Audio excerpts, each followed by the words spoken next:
Olá, pessoas do meu coração. Esse vídeo de hoje é um complemento do vídeo de terça-feira, que foi de presentes para leitores, que não são livros. Então hoje eu trago livros para dar de presente, porque assim, são ambos vídeos cheios de coisinhas para deixar o seu leitor local muito feliz. E então assista os dois antes de decidir o presente, tá?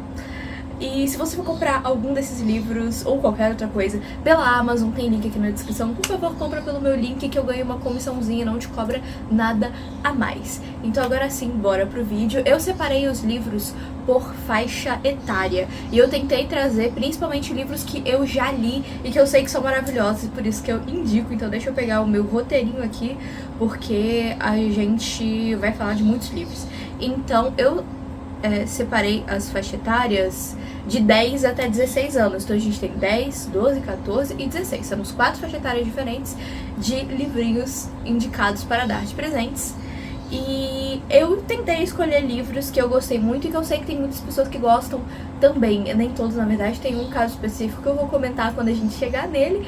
Mas eu tentei trazer essa diversidade, assim, de tipos de livro e tal. Então, enfim, não tem muito o que explicar, apenas bora lá. Começando pela faixa etária de 10 anos, a nossa primeira indicação é um clássico.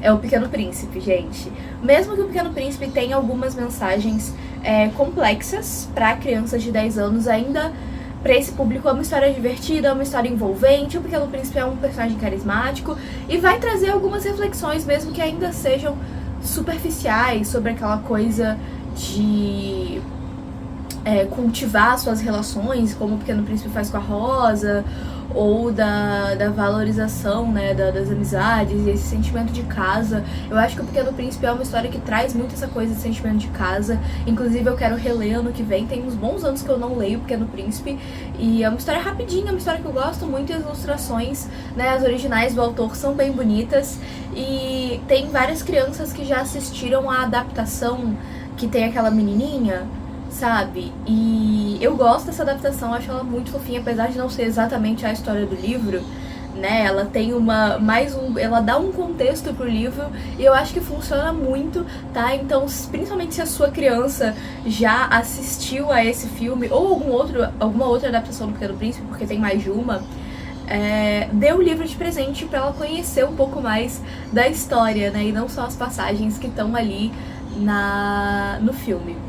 Nossa segunda indicação dessa faixa etária é Alice no País das Maravilhas, que eu tenho essa edição belíssima da Dark Side, mas você pode comprar uma edição mais básica, né? Essa edição ela é meio carinha, porque ela é bem, além de ser toda bonita, ter essas páginas de guarda, tudo muito uau, assim, ela tem alguns textos complementares que falam sobre a vida do autor, sobre o processo de escrita da obra, as possíveis problemáticas que envolvem a criação da obra. Mas enfim, então é uma história super divertida, é uma história que incentiva muito a imaginação dessa coisa do País das Maravilhas e dos animais que foram extintos, tipo o Dodô. Tem um Dodô em Alice no País das Maravilhas, não sei se vocês já sabem, mas eu acho que é uma história super divertida que incentiva muito a imaginação, por isso que eu indico sim pra crianças, mesmo que elas talvez não entendam a complexidade, né, de alguns pontos abordados aqui, mas eu acho que aqui no Brasil é meio difícil a gente entender, porque tem muita coisa que é intrínseco da cultura inglesa, principalmente da cultura inglesa do século XVII, que eu acho que foi quando essa história foi escrita. Pera, deixa eu... a gente tá no século XXI, então 1900 foi século XX, século XIX, isso aí, errei porque eu fiz o do século errado. Mas foi o que eu quis dizer, foi exatamente o que eu disse. É uma história de 1800 e pouco, se eu não me engano, então... né? Eu tô querendo muito uma edição comentada, inclusive se alguém tem alguma dica de uma edição de Alice no País das Maravilhas comentada, explicando todo o contexto em inglês da época, eu serei muito grata a você pelo resto da minha vida, porque eu queria muito pra conseguir entender os pormenores, né? As coisas dos poemas e tal, enfim, fico muito curiosa com essas coisas.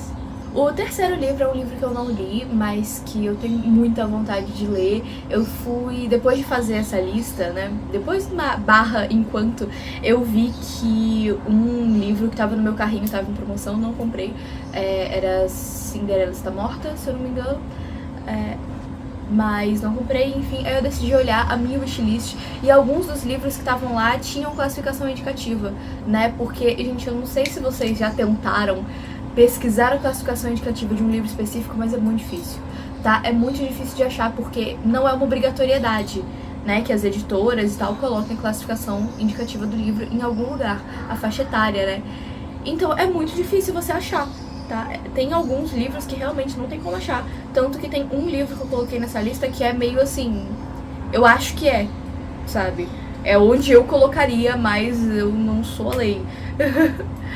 Então é muito complicado, por isso que eu digo que eu já mereço seu like, a sua inscrição aqui nesse canalzinho, porque é um roteiro que dá muito trabalho de ser feito. A gente tem outros vídeos nessa pegada de livros por faixa etária, tem um de romances por faixa etária, se eu não me engano, então eu vou deixar aqui no card pra você ir lá assistir. Eu sempre tento trazer porque eu acho muito importante essa coisa das faixa etárias, né, mas é muito difícil de encontrar. Então sempre que eu encontro, eu gosto de divulgar isso pra estar em algum lugar para as pessoas saberem. Mas nesse caso, o livro do qual eu estou falando é Contos de Fadas Celtas, da editora Wish, que aí me acompanha nas outras redes viu que um tempo atrás, essa semana mesmo, eu postei um vídeo falando sobre livros da editora Wish, né, e eu tenho muita vontade de ter vários deles, mas ao mesmo tempo acho que nunca terei, enfim.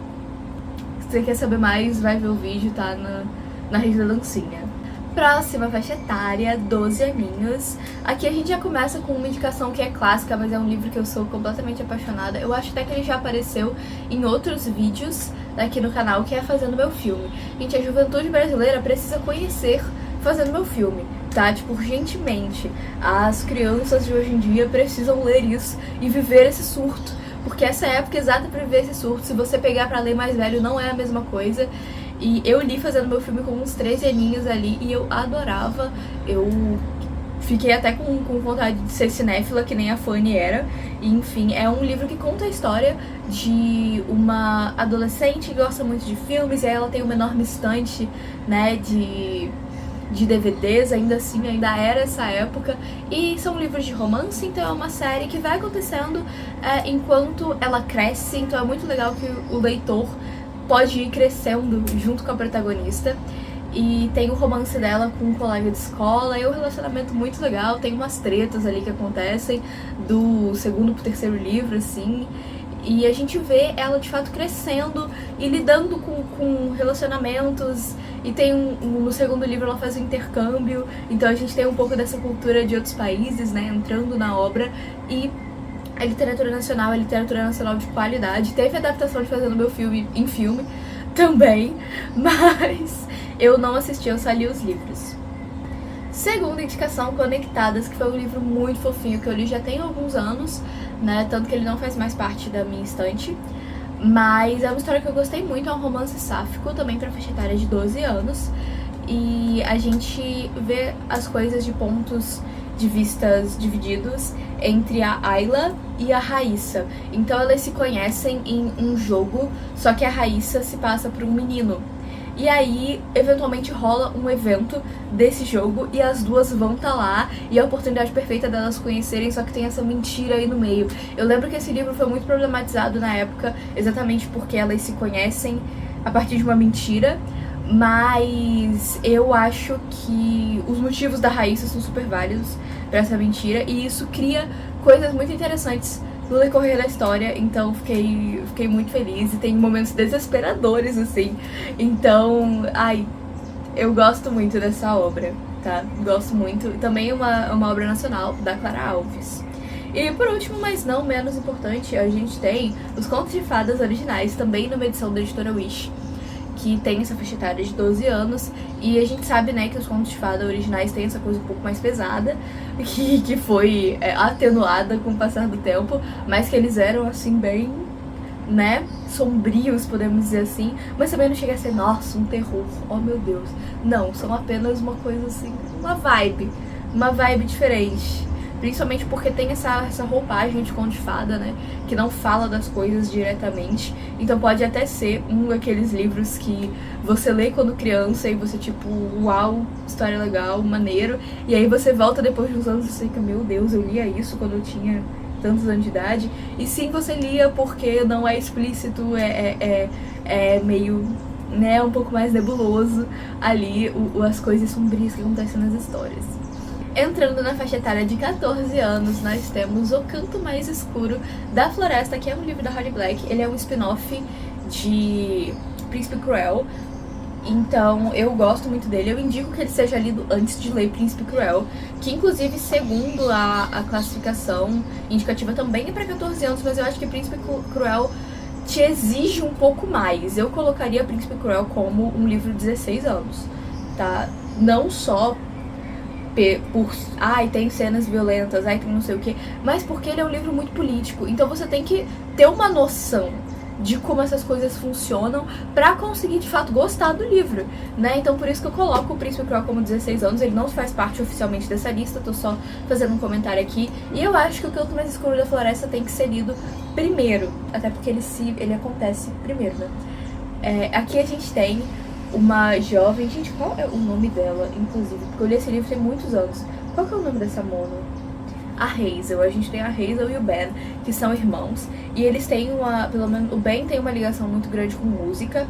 Então eles têm alguns conflitos de família pra botar ele num conservatório pra estudar, pra ser um grande músico, né? Só que a família não tem tanto dinheiro. E aí eles vivem às margens de uma floresta que é habitada pelo povo do ar. Não é o mesmo lugar, não é Elfame, é outro reino do povo do ar. Mas aí tem uma lenda antiga, que não é tão lenda assim, né? Tipo, no meio da floresta tem um lugar que tem um caixão de vidro com um menino com chifres lá dentro, adormecido. E aí ninguém sabe o que aconteceu, da onde ele veio, para onde vai. E assim a gente já sabe, né, que a magia é um negócio meio explícito, né, nesse universo. E ali é tipo um pointzinho de jovens e ao mesmo tempo é um lugar turístico. Então tem as festas, que a americana adora fazer uma festa no meio do mato, né? Então tem as festas na floresta ali, em volta do caixão. E aí tem turista que só vai visitar a cidade por causa dessa coisa dos feéricos. E os changeling, né? Que são as crianças trocadas. Enfim, aqui nesse livro tem um pouco disso também. Mas até que chega um momento em que o menino simplesmente não tá mais no caixão. O caixão tá quebrado, o menino não tá lá, e aí deu ruim, sabe? Deu ruim. E a Hazel se envolve muito com essa coisa do povo do ar. Ela faz um acordo e ela descobre que o acordo dela tá completamente distorcido. Não foi, sabe, essa coisa que os féricos fazem de eles não podem mentir, mas eles sabem fazer um ótimo jogo de palavras. Então, pois é. E aí é muito interessante e tem cenas de ação muito, muito, muito legais. E tem um personagem que é um changeling e é um romance... mas tem um romance aquiliano aqui no meio, não vou falar muito mais sobre isso. Próximo livro da lista, que também segue essa vibe de conto de fada, é Quando as Estrelas Caem. Esse livro tem um vídeo inteiramente dedicado a ele, eu vou deixar aqui no card pra você ir lá assistir, mas ele é um reconto da história do Peter Pan pelo ponto de vista da Sininho, podemos dizer assim. Então aqui a gente tem várias referências, né? Não só ao Peter Pan, mas a alguns outros contos, como A Pequena Sereia e ao filme da Origem dos Guardiões. A gente tem muitas referências misturadas e eu gosto muito do resultado. Mas a gente tem a nossa fadinha, a nossa... como é que é o nome dela? Ti, alguma coisa com Ti, não é Tinker? Tipper, lembrei, é Tipper.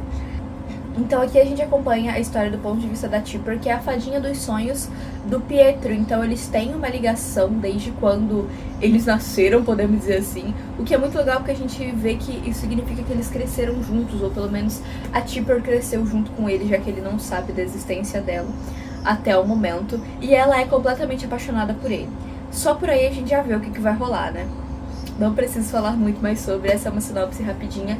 E esse é um livro que tem uma narrativa muito encantadora, ele é muito bem escrito, apesar de eu achar que faltou uma coisinha ou outra ali, mas eu falei disso no vídeo de resenha. E se você quer saber mais sobre, vai lá assistir. E ele também é nacional, o que pra mim é só um ponto mais positivo ainda.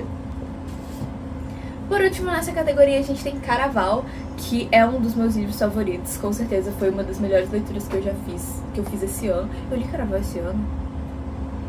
Não, acho que eu só li Lendário esse ano. Mas enfim, é um dos meus favoritos.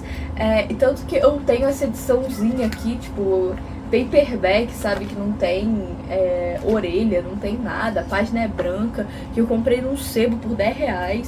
E até hoje eu não comprei uma edição regular, né, pra fazer par com os meus outros livrinhos dessa série. Mas isso, continuo amando do mesmo jeito. Tá, e aqui a gente acompanha duas irmãs, a Donatella e a Scarlett. O primeiro livro é narrado do ponto de vista da Scarlett. E existe esse festival grandioso e mágico que é o Caraval, que é um dos poucos lugares onde ainda se tem magia nesse universo, ou pelo menos se acredita que tem, né? E durante muito tempo as duas irmãs foram obcecadas quase por esse festival, elas queriam muito ir, e a Donatella escrevia cartas pro mestre do Caraval, querendo um convite, né? E querendo que eles viessem pra Tirsda, alguma coisa assim, que é o lugar onde elas moram, a ilha onde elas moram. E elas são filhas do governador, que é um cara assim péssimo, horrível, super tóxico. E claro que elas são órfãs de mãe, né? Porque tem que ter um passado trágico. Só que agora a Scarlett está prometida em casamento. E essa vai ser a salvação delas duas do pai. Mas ainda assim acontecem coisas, elas acabam indo pro Caraval. E a Scarlett, que tava no começo muito relutante, vai se entregando ao jogo. Enfim, muitas coisas, gente, muitas coisas. E eu gosto muito do jeito que esse livro é escrito, tá? Pra mim, esse livro é o ponto alto da série, exatamente pela narração da Scarlett. Eu gosto muito do jeito que ele é narrado. Scarlett tudo. Eu quero ler a nova trilogia, né, que fala do Príncipe de Copas, mas ainda não tenho os livros, inclusive aceito caso alguém queira me dar. Agora, abrindo a faixa etária de 16 anos, a gente tem mais uma indicação nacional, que é Não Direi Que É Amor, da Natália Ávila. O livro que vem com borboleta, apesar da borboleta estar um pouquinho sufocada aqui dentro. Mas, peraí. Borboleta. Esse é um livro que é um romance com realismo mágico. Então a nossa protagonista é a Noelle, que ela é uma bruxa natural e ela é aspirante a atriz. Então ela faz testes e faz conteúdo para redes sociais falando disso, né, em busca do espacinho dela ali, até que ela é escalada para fazer um filme que promete ser grandioso, que é uma adaptação de Sonho de uma Noite de Verão, do Shakespeare, só que no mundo contemporâneo. E aí não é tipo a história certinha, né, mas tem passagens maravilhosas. Ai, gente, eu fiquei completamente apaixonada por esse livro, tá? E aí ela conhece esse cara que também é ator e é um gato, e aí aparentemente eles têm um passado, mas é tudo muito nebuloso. Ela não sabe direito do que ele tá falando às vezes, e ele também não faz muita questão de explicar. Então eu gosto muito desse andamento dos dois. E assim como o título, né, Não Direi Que É Amor, a gente sabe que ela vai passar por um processo muito grande até estar de fato vivendo esse romance. E tem também problemas familiares, principalmente de relações de irmãs, que é muito bem tratado aqui nesse livro. Então a gente tem uma atmosfera muito mágica, a gente tem uma protagonista meio esquentadinha e um romance arrebatador. Natália, que cenas, Natália.